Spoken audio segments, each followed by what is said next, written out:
누가 누구를 기다리는 겁니까? 아마 다 아실 겁니다. 다 아는 얘기를 오늘 어렵게 성경 구절을 갖다 들이대면서 한번 얘기를 나눠보고자 합니다. 먼저 우리가 오늘 이 내용을 살피기 위해서 계시록에 있는 말씀을 한번 살펴보도록 하겠습니다. 계시록 2장 4절 5절의 말씀입니다. 그러나 너를 책망할 것이 있나니 너의 처음 사랑을 버렸느니라. 그러므로 어디서 떨어진지를 생각하고 회개하여 처음 행위를 가지라. 만일 그리하지 아니하고 회개치 아니하면 내가 네게 임하여 내 촛대를 그 자리에서 옮기리라. 좀 섬뜩한 내용이기도 하죠.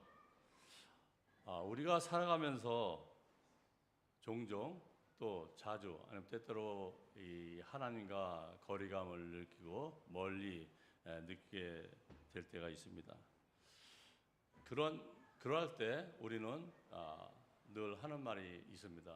기도가 막히고 말씀이 멈추고 또 내 삶에 또 찬양과 이 감격이 기쁨이 사라졌다. 또 한편 교회에 와도 보는 사람을 만나도 이렇게 즐겁지가 않고 또 마음이 편치가 않다. 이런저런 얘기들을 하는 것을 봅니다. 이것은 우리가 믿음의 관점에서 보면은 영적인 침체입니다. 이 성령의 부재의 증상이기도 합니다. 내 마음이 멀어진 겁니다. 하나님은 변함이 없으시나 우리 마음의 방향이 바뀐 것이기 때문에 그렇습니다. 2026년 또 새해를 맞이하여서 우리가 다시 한번 또 뜨거운 신앙의 회복을 또 위해서 주님과 우리가 삶 속에서 신앙생활을 하는 가운데서 멀어지는 그 이유가 무엇이며 또 그것을 어떻게 하면 다시 회복시킬 수 있는가를 오늘 말씀을 또 통해서 우리가 은혜 받고자 합니다. 오늘 말씀을 통해서 멀어진 이유를 깨닫고 또 회복의 은혜를 나누고자 합니다. 영적 상태의 진단과 치유를 위해서 성경에서는 많이 이야기를 하고 있습니다. 특별히 또 성경 여러 곳곳에 나와 있지만 오늘은 요한계시록 2장과 3장에 있는 말씀을 주로 가지고 말씀을 나눠보도록 하겠습니다. 요한계시록 2장 3절에 보면은 2장과 3장을 보면은 주 1세기 당시 소아시아의 7교회에 대한 편지가 나옵니다. 이 말씀은 오늘 이 시대 모든 교회와 성도들에게 주는 말씀이라고 하는 것입니다. 이 말씀들의 내용을 보면 칭찬과 격려 그리고 책망과 권면으로 이루어져 있습니다. 이 말씀을 우리의 신앙생활에 비춰보면 우리의 영적 상태를 알 수가 있고 또 그 문제가 있으면 그 문제를 치유할 수 있는 방법을 또 배울 수도 있는 것입니다. 그 중에 본문은 우리가 잘 아는 라오디게아 교회에 보내는 편지입니다. 당시 이 라오디게아 교회의 모습을 통해서 오늘 이 시대의 교회와 또 성도님들의 모습을 또 보게 됩니다. 여러분, 우리가 잘 아는 이 라오디게아 교회의 가장 큰 문제가 뭐였습니까? 또 이 교회의 그 라오디게아 교회의 그 영적 상태는 또한 어떠했습니까? 우리가 한마디로 표현하면은 열심히 식어진 것입니다.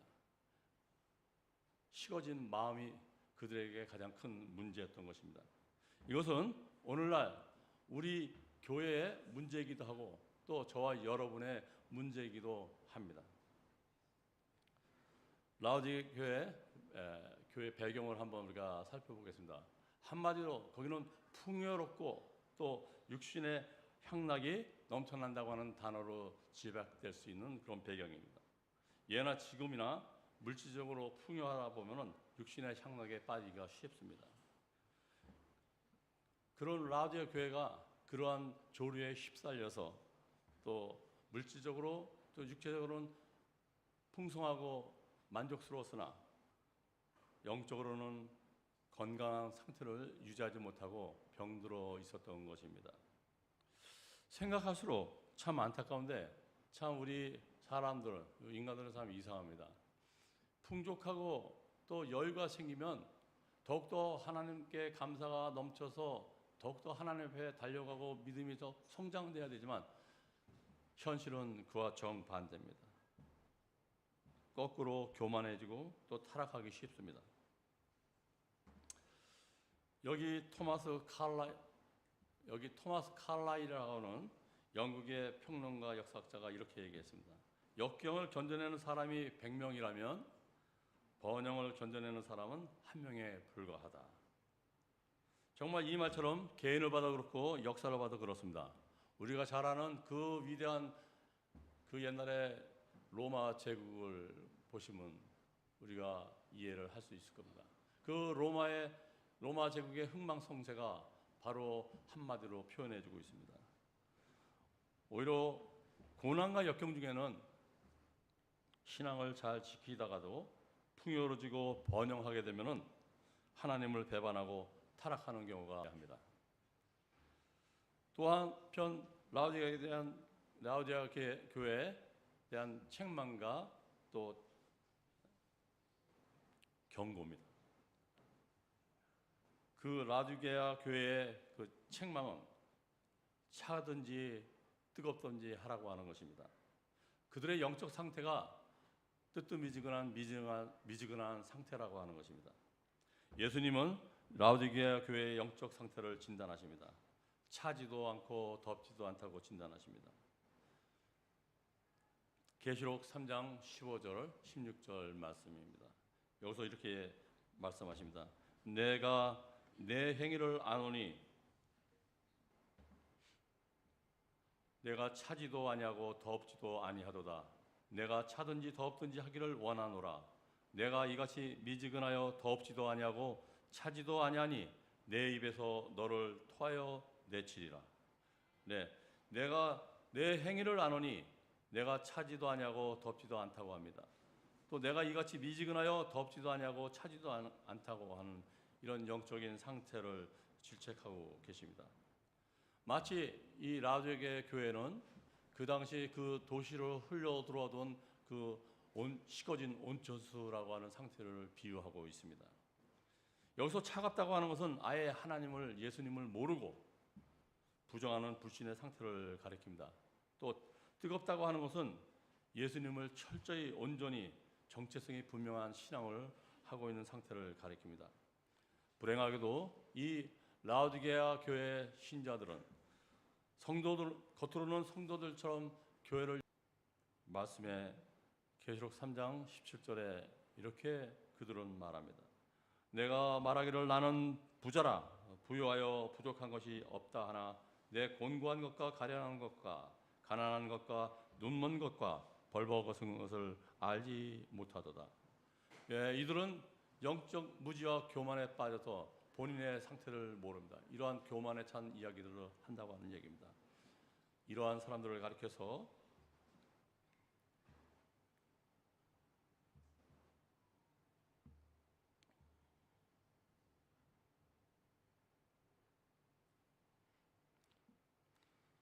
예수님은 그들을 영적 소경이라고 말씀하고 계십니다.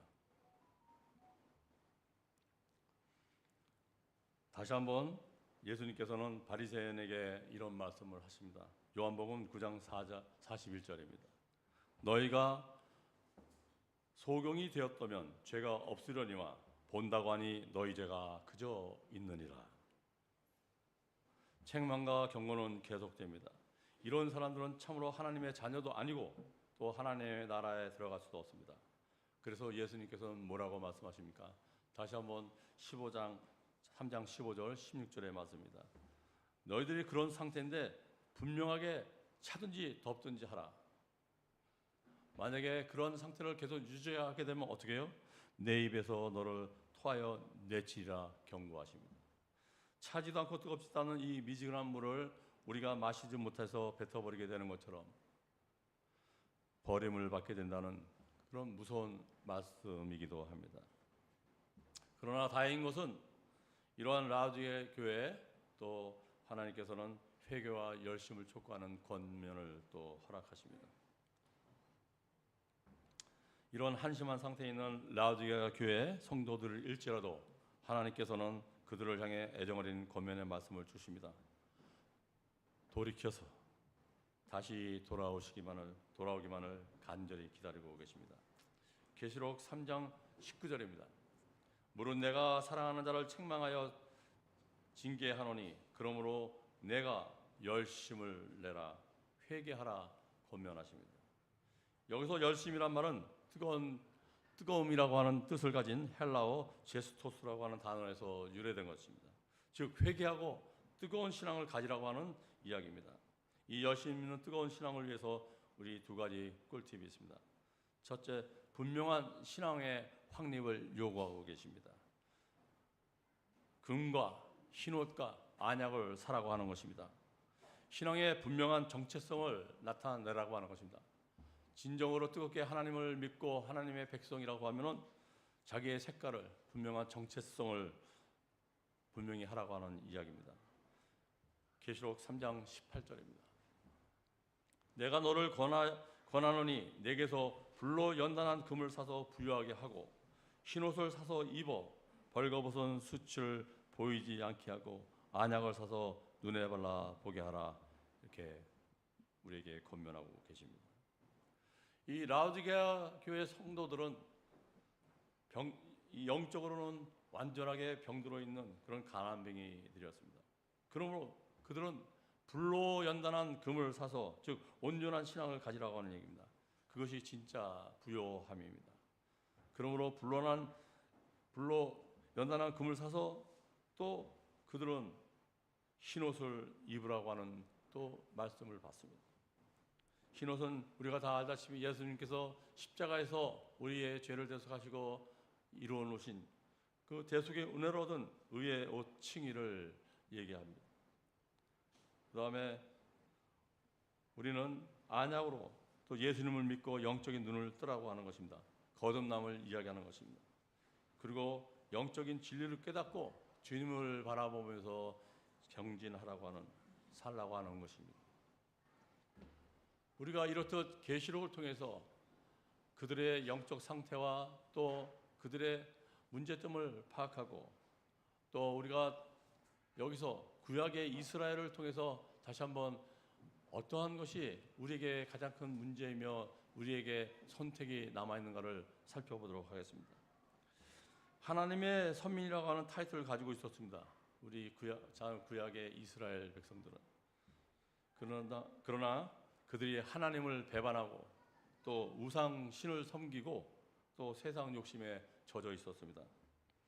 그들의 구약 이스라엘의 모든 문제점은 거기 있었습니다.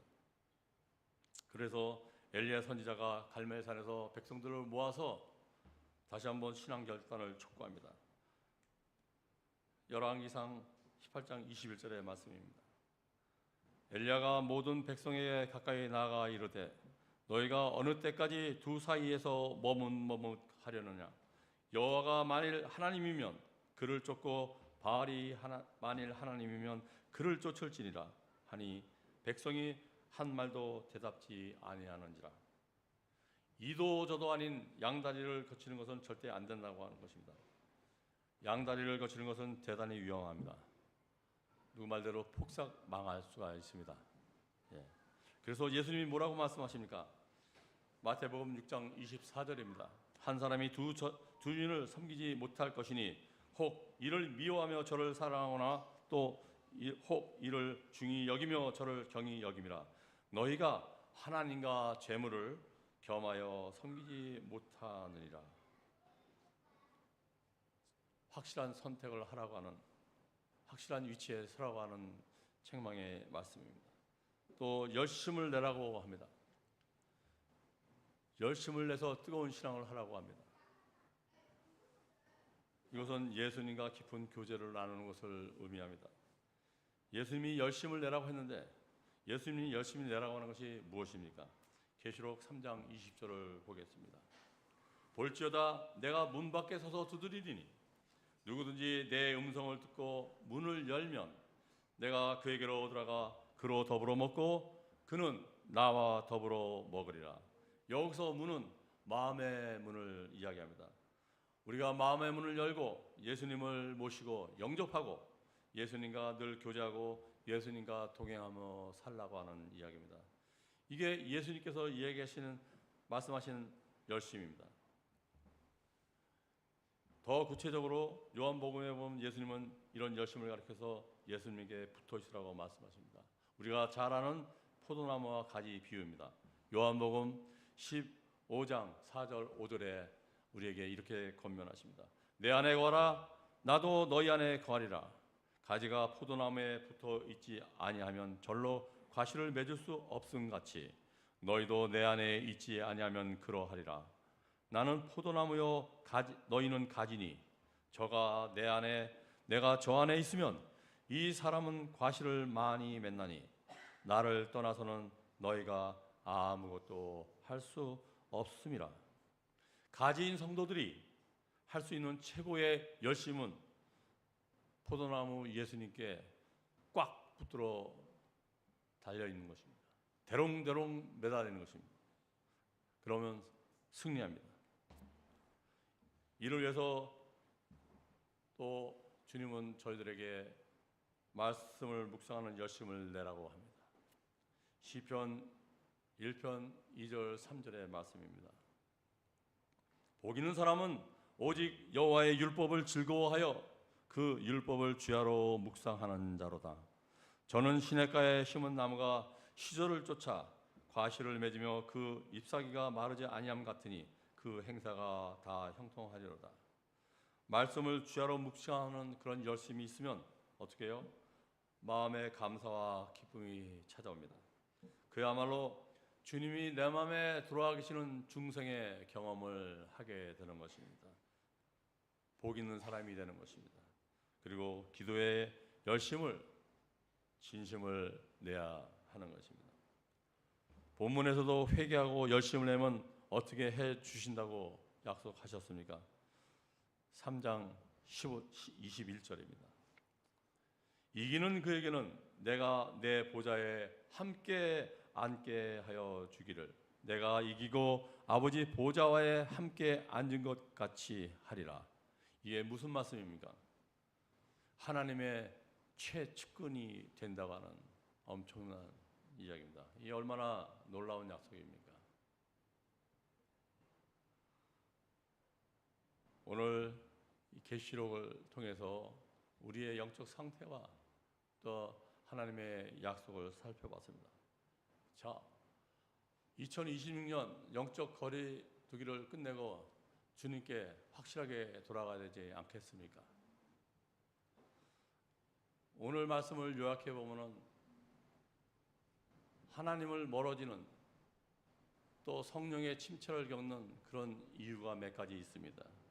그 이유를 한번 찾아보자 합니다. 첫째, 우선순위의 혼란입니다. 우리는 늘상 세상의 바쁜 일상과 염려가 우리 마음의 중심에 차지할 때, 우리의 우선순위가 바뀌어 있을 때, 그때 어떻게 해요? 주님은 우리 마음에서 밀려나십니다. 2026년 현재 새해를 맞이한 지 얼마 안 되는 현재 우리의 마음에 얼마나 많은 또 세상의 정보와 오락이 또 우리 마음을 침식해서 우리가 그렇게 바라는 주님과 독대하는 시간을 또 놓치고 있지는 않습니까? 둘째,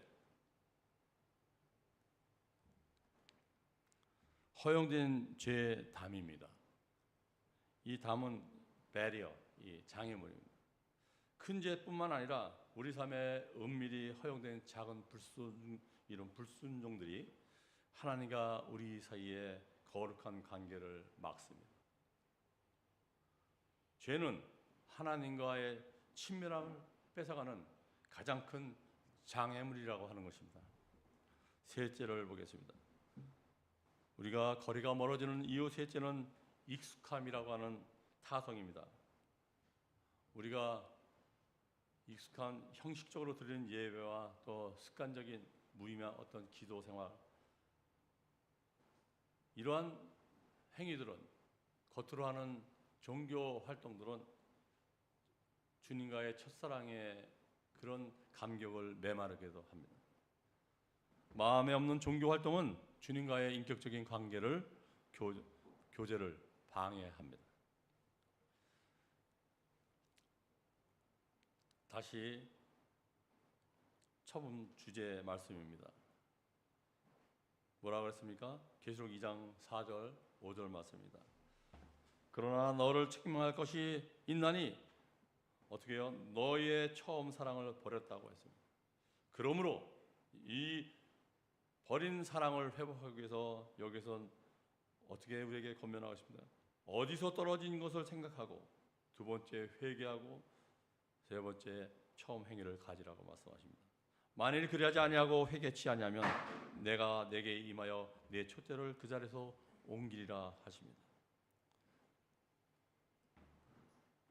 영성을 회복하는 세 단계의 방법을 이 말씀에서 찾아가 보도록 하겠습니다. 1단계입니다. 어디서 떨어졌는지를 기억해 보라고 합니다. 회상해 보라고 하는 것입니다. 주님과 뜨거웠던 때를 기억해 보시기 바랍니다. 무엇이 나를 주님으로부터 멀어지게 했는지, 아니면 지금도 돌아서게 하고 있는지를 우리가 정직하게 내 자신과 직면해야 합니다. 솔직해야 합니다. 그 다음 다시 한번 우리가 말씀 앞에 서는 결단이 필요됩니다. 멀어져서 서먹해지고 또 마음까지 멀어진 떠났던 첫사랑을 찾는 일입니다. 전에 제가 말씀했죠. 코란데오입니다. 주님 앞에 다시 서는 겁니다. 주님 앞에 다시 서는 데는 어떤 핑계와 이유도 없습니다. 무조건 다시 서는 겁니다. 다시 주님의 말씀 앞에, 주님 앞에 우리가 다시 서는 결단이 필요됩니다. 변찮은 기다림이 늘 우리 앞에 항상 기다리고 서 계십니다.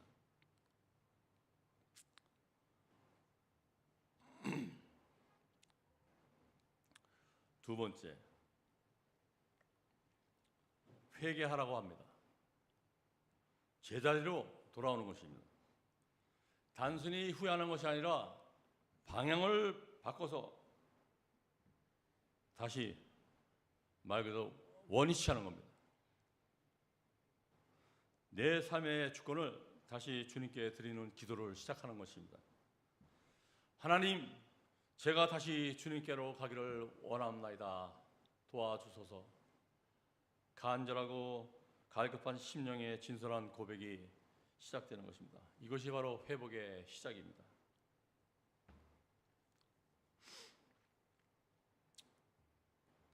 세 번째입니다. 처음 행위를 가지라고 합니다.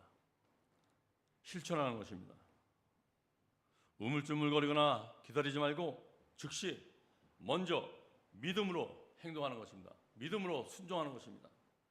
믿음으로 나가는 겁니다.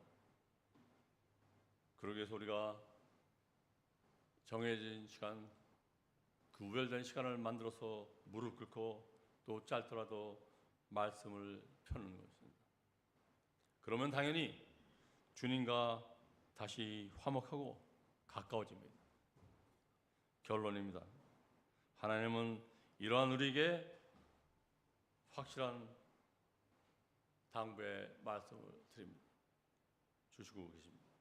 야고보서 4장 8절입니다. 다 같이 크게 한번 읽어보도록 하겠습니다. 시작. 하나님을 가까이 하라. 그리하면 너희를 가까이 하시리라. 죄인들아 손을 깨끗이 하라. 두 마음을 품은 자들아 마음을 성결케 하라. 아멘입니다. 하나님을 가까이 하라. 그리하면 너희를 가까이 하시리라. 하나님은 우리가 돌아오기를 간절히 기다리고 계십니다. 멀어진 거리는 우리가 한 걸음만 돌이키면 한순간에 순식간에 회복될 수가 있는 것입니다. 오늘 이 시간 내 마음의 보좌를 다시 주님께 내어드리는 저와 여러분이 되시기를 간절히 바라면서 말씀을 마치도록 하겠습니다. 감사합니다.